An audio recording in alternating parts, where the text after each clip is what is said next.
एक समय की बात है, ग्रामर की दुनिया में सिंपल प्रेजेंट टेंस का एक विशाल और शक्तिशाली साम्राज्य था। यह राज्य अपनी सिंप्लिसिटी के लिए जाना जाता था। यह राज्य टेंस साम्राज्य के अंतर्गत आता था। इस राज्य पर राज करते द महाराज प्रेजेंट और उनके साथ महारानी सिंपल। ग्रामर की दुनिया महाराज को सब्जेक्ट के रूप में जानती थी और महारानी सिंपल को वर्ब के धर्म के रूप में। इस राज्य में 3 प्रकार के लोग रहते थे, सब्जेक्ट, वर्ब और ऑब्जेक्ट। तीनों मिलकर खुशी खुशी इस राज्य में रहते थे। यहां जीवन सरल था, नियम बिल्कुल स्पष्ट थे और भाषा में कोई दिखावा नहीं था। जहां नियम साफ होते हैं वहां डर नहीं, समझ पैदा होती है। सब कुछ ठीक चल रहा था। तभी एक दिन अचानक खतरा आया। पड़ोसी राज्य इंटरोगेटिव ने हमला कर दिया। महाराज गंभीर हो गए। उन्होंने तुरंत आपातकाल सभा बुलाने का आदेश दिया। दरबार में मंत्री, सेनापति और सलाहकार इकट्ठा होने लगे। इमरजेंसी सभा शुरू हुई।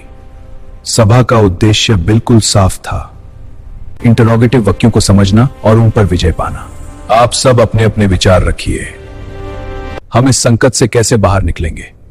कुछ पालों के लिए दरबार में सन्नता छा गया। तब सेनापति खड़े हुए। महाराज, हमारे राज्य में केवल सब्जेक्ट, वर्ब और ऑब्जेक्ट हैं। सिर्फ इन्हीं से इंटरोगेटिव को हराया नहीं जा सकता, क्योंकि इंटरोगेटिव को मारा नहीं जाता और यह हमेशा ग्रुप में हमला करता है। दरबार फिर से सोच में डूब गया। तभी एक गुप्तचर दरबार में आया। महाराज, ये हमला इंटरोगेटिव की अपनी इच्छा से नहीं हुआ। टेंस साम्राज्य ने जबरदस्ती ये हमला करवाई है। दरबार में गहरा सन्नता छा गया। सब सोचने लगे कि वो भी तो टेंस साम्राज्य के अधीन आते हैं, फिर ये हमला क्यों? महाराज, संभव है टेंस साम्राज्य ये देखना चाहता हो कि सिंपल प्रेजेंट अभी मजबूत है या नहीं। क्या वो दुश्मनों को पराजित कर सकता है? अगर दुश्मन टेंस ने दिया है तो मदद भी वही देगा। मैं स्वयं टेंस साम्राज्य के बादशाह के पास जाऊंगा।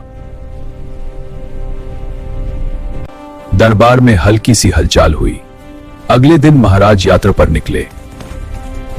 वो घोड़े पर सवार होकर टेंस साम्राज्य पहुंचे।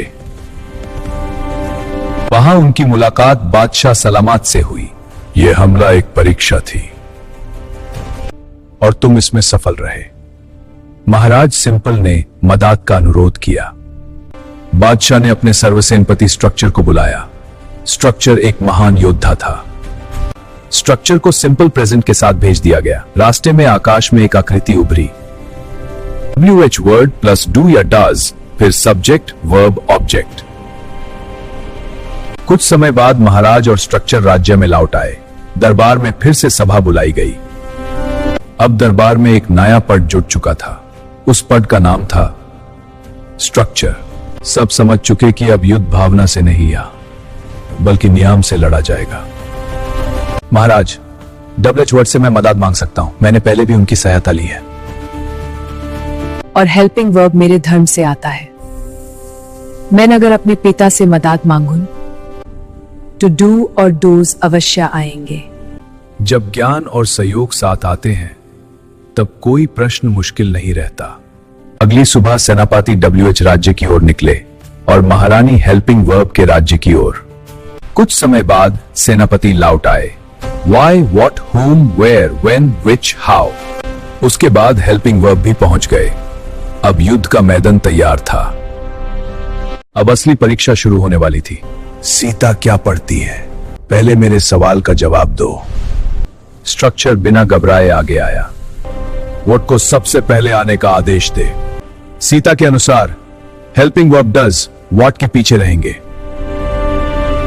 अब सब्जेक्ट सीता आगे बढ़े और सब्जेक्ट के बाद वर्ब स्टडी आगे आए। पहले मेरे सवाल का जवाब दो। तुम कहां रहते हो? स्ट्रक्चर बिना घबराए आगे आया। वेयर आप सबसे आगे का स्थान ले।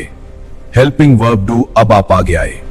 सब्जेक्ट यू, आप अपने साथ वर्ब को अपने बाद रखते हुए आगे बढ़े।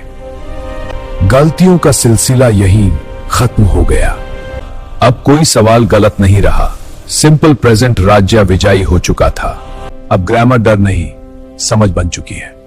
ग्रामर याद रखने की चीज नहीं, समझने की चीज होती है। यही है ग्रामर का ड्रामा। कहानी समाप्त होती है, समझ शुरू होती है। अगर ये तरीका सही लगा तो अगला टॉपिक आप टाई कीजिए, एक्सप्लेन मैं करूंगा।